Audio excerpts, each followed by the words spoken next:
खामोशी, लेकिन दुकान के अंदर किसी के चलने की आवाज, धीमी घसीट कर चलने की, चक चक चक। अजीत ने मोबाइल की टॉर्च जलाई। कौन है बे अंदर? कोई जवाब नहीं, लेकिन कदमों की आवाज और करीब और तेज और भारी होती गई। कपड़ों के सेक्शन के पीछे से एक परछाई निकली, लंबी टेढ़ी, हाथ उसके घुटनों पर झूल रहे थे। चेहरा अंधेरे में छुपा था, लेकिन उसकी सांसों की आवाज पूरे शोरूम में गूंज रही थी, जैसे कोई जानवर सीने से गुर्रा रहा हो। पवन कांप गया। ये आदमी है या?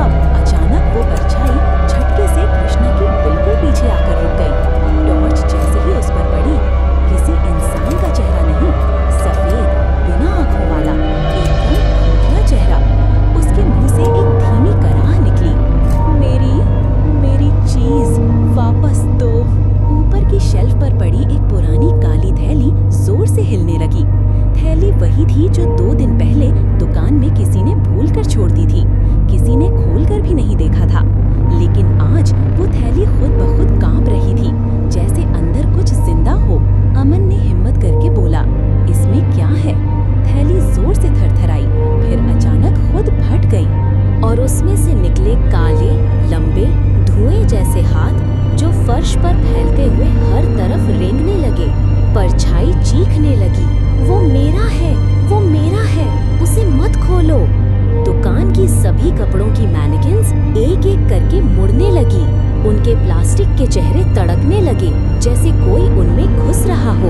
एक मैनेकिन ने अपना सिर घुमाकर सीधे मंजीत को देखा।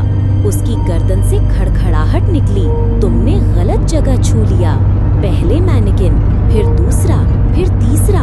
पूरी दुकान में 20 से ज्यादा मैनेकिन्स एकदम एक साथ उनकी तरफ बढ़ने लगे। उनके कदमों की टक टक टक की आवाज इतनी तेज हो गई कि जैसे 20 लोग नहीं, कोई पूरी भीड़ अंदर दौड़ रही हो। अब परछाई बोल रही थी, जिसने थैली को छुआ वो आज जिंदा नहीं जाएगा। अमन के हाथ थैली छूने से काले पड़ने लगे, जैसे खून ही सूख गया हो। पवन चिल्ला पड़ा, कुछ पकड़ रहा है, मेरे पैर पकड़ रहा है। धुएं जैसे हाथ उसके पैरों को लपेटकर उसे फर्श की तरफ खींच रहे थे। तभी बिजली 1 सेकंड के लिए आई और सब कुछ साफ दिख गया। फर्श पर खून जैसा गाढ़ा काला पानी बह रहा था। थैली से निकलते धुएं में चेहरे थे, इंसानों के चेहरे, जो दर्द में चीख रहे थे। कृष्णा फुसफुसाया, ये कोई सामान नहीं, ये किसी का श्राप है। ये दुकान कभी बंद नहीं होनी चाहिए थी।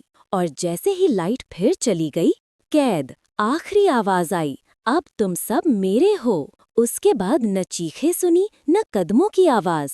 जब अगले दिन सुबह बाजार खुला तो पूरी पूजा गार्मेंट्स खाली थी। न एक कपड़ा, न एक मैनेकिन और न 5 दोस्त। सिर्फ शटर पर खून से लिखा था, थैली मत खोलना, जो भी खोलता है दुकान में ही समा जाता है। अब इसको प्रॉम्प्ट में लिखो, जिसमें सभी का क्लॉथ एक जैसा होना चाहिए।